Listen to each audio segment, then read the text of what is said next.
Now, let's move on to the next place. Dadaocheng. Dadaocheng is only like 10 to 15 minutes away from Manga.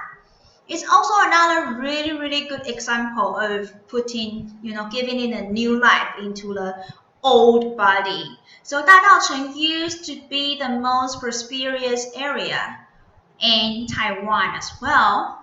And you can see from this picture, isn't it beautiful? These are built during the Japanese colonial period.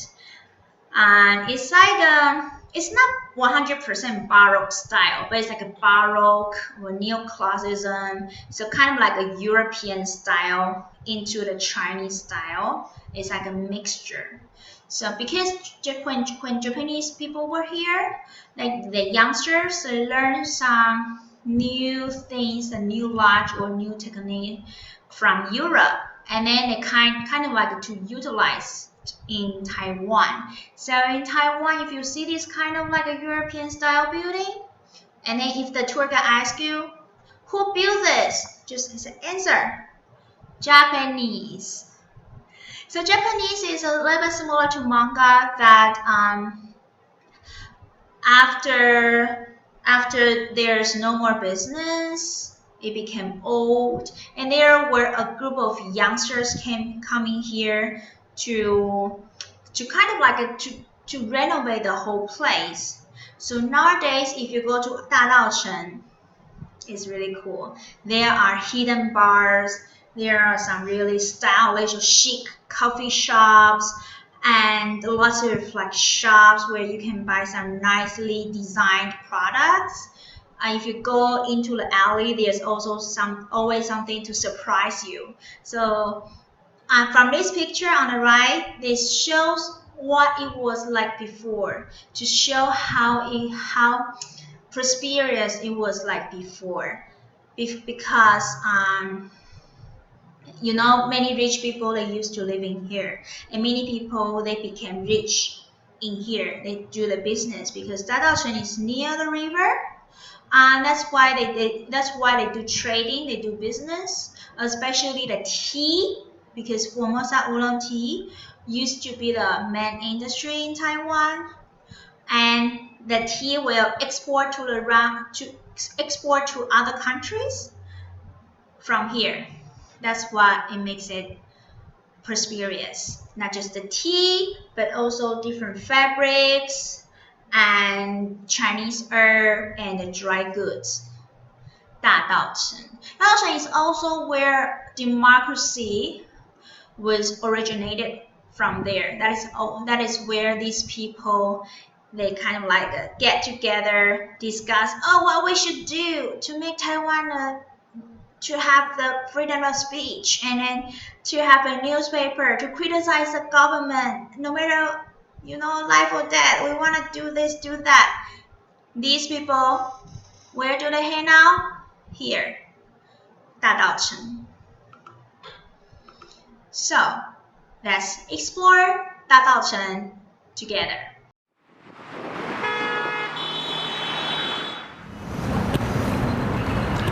Dadaocheng Wharf. From here, all the goods from the main market area, the teas, the textiles, and whatever tradable items they had were packed onto small craft like this called a bunker. They basically are like a little river canoe, and thousands of these would traverse up and down the river, delivering goods down into Dadaocheng, where they'd be packed onto a larger seagoing vessel, and that in turn would go out to Macau, the main hub in Asia, and from there they would move out to the Americas and into Europe.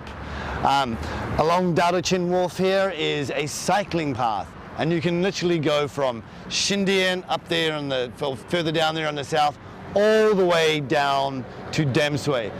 The cycle trip itself takes about 4 hours, depending on the direction of the wind. This is Dadaocheng, the entrance to a market in the area of Dadaocheng, a harbour side area. Inside this traditional market, you'll find such treats as dried goods, candy snacks, street foods, all kinds of fabrics and tailors, and of course lots of green tea and Chinese medicine. Let's go and explore Dadaocheng. In the 1870s, here in Dadaocheng, it was a very, very busy export hub. Travelers or merchants from all around the world would come here and buy the goods that Taiwan were having to offer. Many of them chose to settle and live their lives out here. Behind me is a Watson's, which is a pharmacy or drugstore that originally started in Hong Kong. So behind me is the very first Watson's in Dadaocheng and in Taiwan. The building has now been renovated, so what we're seeing is based on its original style. This quaint and almost ancient temple was built in 1859.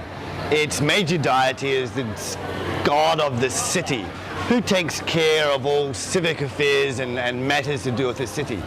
But he's not the one that turns out to be the most famous here. Also in this temple is a god of love or a god of matchmaking. And people from all around Taiwan and especially Japan come out here to pray to this god to help them find a new love in their life or help them reconcile with a former love. If you're interested in this one, you can actually come here and speak to the staff in the back, and they will guide you through the process of how to reignite the love in your life or find yourself a brand new lover or partner.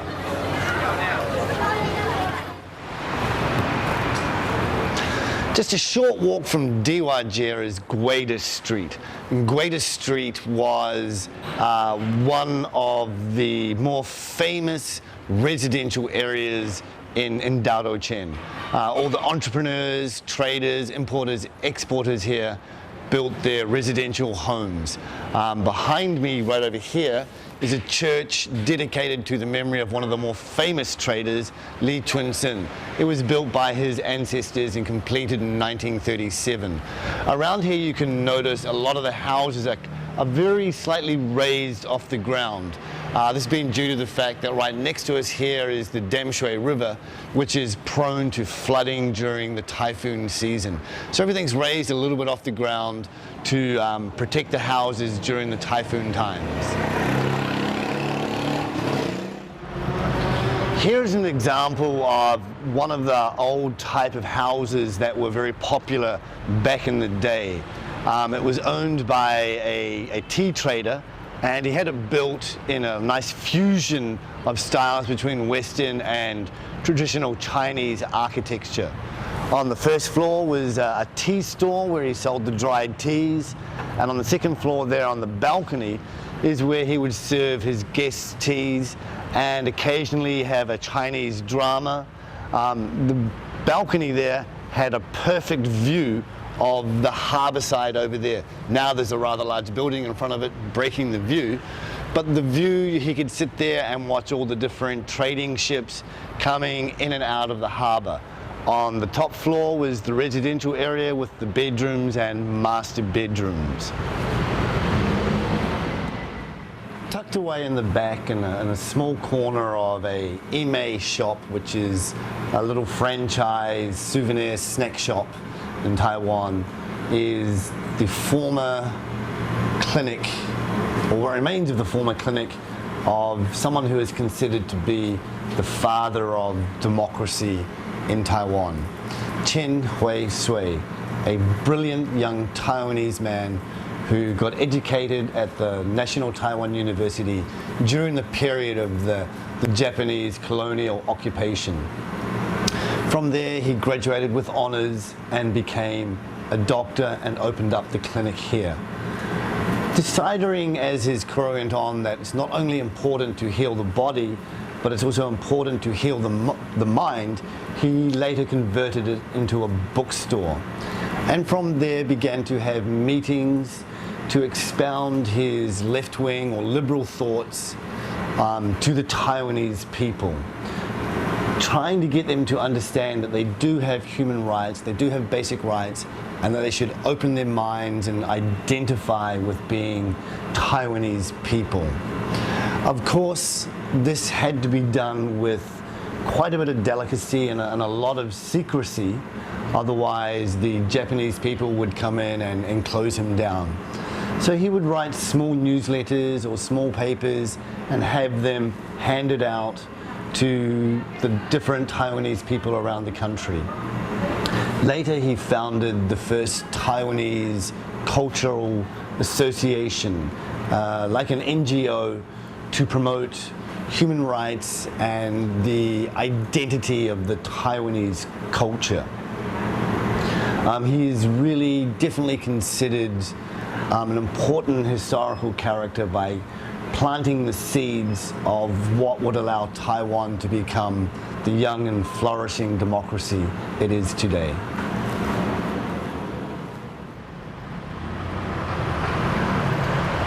This simple stone plaque marks the spot, the flashpoint that would later become the period of martial law, or commonly known as the White Terror era of Taiwan. In 1947, the local Taiwanese were suffering greatly under the new arrivals of Chiang Kai-shek and his forces. Economically, they were very disadvantaged, and one of the few ways one could eke out a living was by selling items on the black market. In the evening of February 27th, 1947, an old lady selling black market cigarettes was approached by 6 local tax inspectors who wanted to confiscate her cigarettes. A small scuffle evolved, and the lady was beaten on the head by a pistol. The surrounding customers in the crowd immediately demanded retribution and apologies from the offending officers. And in the greatest scuffle that ensued, shots were fired, and one bullet fatally hit and killed a Mr. Chen. The crowd went wild and marched down onto the governor's house and demanded retribution and the arrest of the offending officers. The military's response was to open fire on the raucous crowd, killing several of them. That began the rebellion of Taiwan. The next day, a large crowd of motivated protesters took over the local radio station and broadcast nationwide to the entire island exactly the events that had happened. News spread across the island like wildfire, and demonstrations began in every corner of the island, with the Taiwanese people in open rebellion against their Chinese overlords. The military response was swift and horrific, with hundreds of people losing their lives immediately, being gunned down on their streets, in their places of work and business. The governor put out a message to Chiang Kai-shek warning him of an uprising here in Taiwan, but failed to honestly tell exactly what was going on, leading Chiang Kai-shek to believe it was a communist-centered rebellion, and sent across a brigade of his forces to quell the uprising. Upon their immediate arrival at the harbour, they opened fire on the greeting crowd and once again killed hundreds. Over the preceding years, Chiang Kai-shek later came back and brought in martial law. And in that period of white terror, hundreds and tens of thousands of people were either arrested, imprisoned, tortured, murdered, or just plain disappeared. One of the truly dark, deep, tragic moments in Taiwan's history.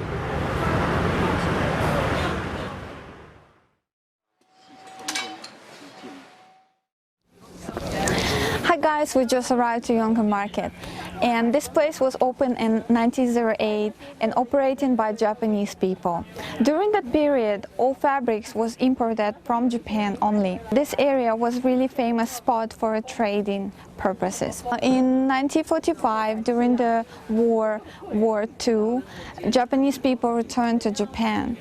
This place been closed down in 1982. After that, new government encouraged people to reopen the business and to make it even bigger and even to make its own fabrics. On the 1985, this place was reopened and become even bigger. This place contains more than 100 stores with 2 floors of fabric and 1 floor for the tailoring. Right now, we're going to pick up some fabrics and going upstairs to make something. Hi guys, we just arrived into Yonge Market, and this is second floor of the market. This store very famous for the Hakka prints fabrics. You can see the Hakka print is very different from the normal print. It has a very big flower. It's called peony flower. This fabric been invented in 1940s, and it's made in Taiwan. It's very special and it's good quality as well. There's waterproof fabrics, and I think it's very handy and it's great. We're going to grab some fabrics and we're going to make something upstairs. I'm at the Yonge Market at the third floor, and I'm making something by tailor. It's going to take 15 to 20 minutes because it's going to be small things. But if you're going to make something bigger, maybe it will take some few days. But I'm just going to walk around right now and I will be back soon.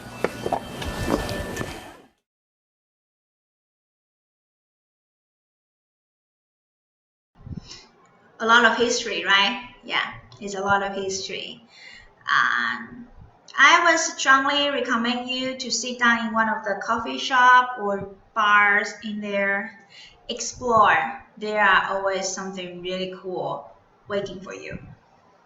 Alright, next one, Dadaocheng Wolf Container Market. This is a new place that, remember in the video there he showcased you the river, so there's near the river, but nowadays many youngsters they open shops inside of the container, day and night. It's also a very popular IG spot, like the picture I show you in here. It's like a really stylish and chic thing to do, just to go there, enjoy the sunset, or have a cup of beer or cocktail in the evening, hang out with your friends.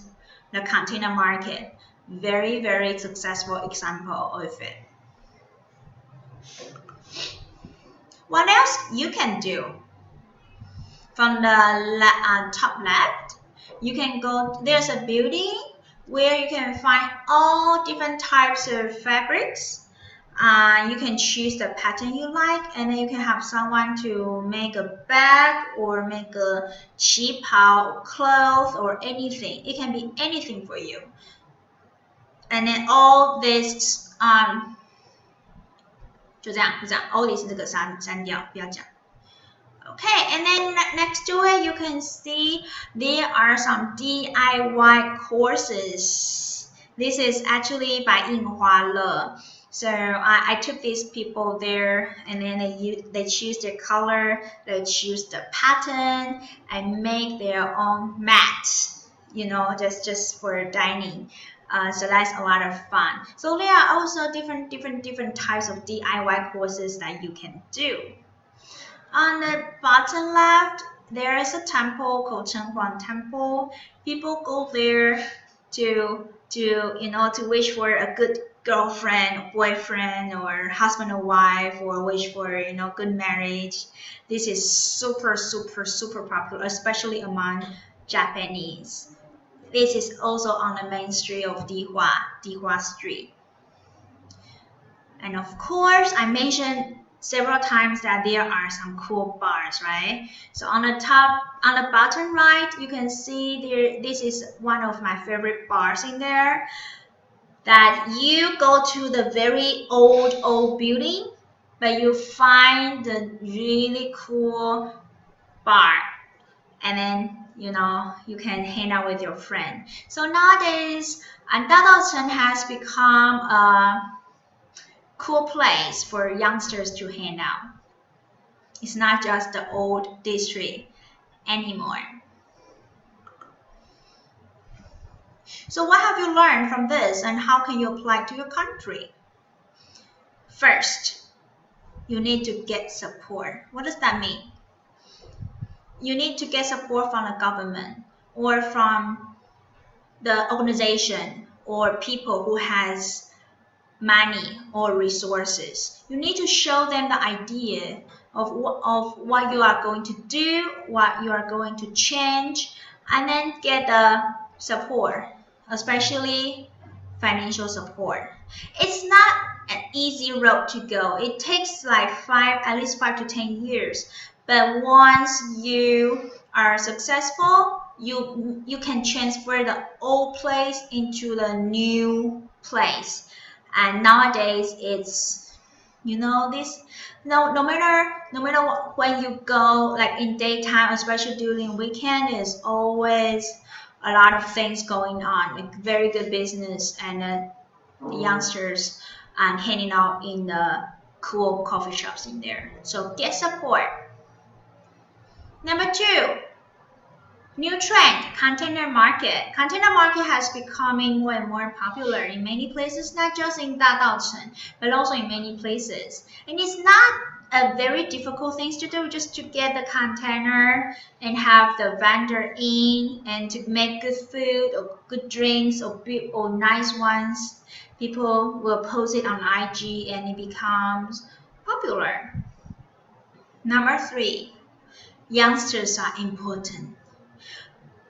Okay, so I think most of you are in between 18 to 40. I will call you youngsters. You are important because you can come up with a good idea. You have the ability to execute. You are important. Without you, there won't be any new ideas. There won't be anyone who's able to do this. So each of you is important to your country. That is about manga. Now let's take a break.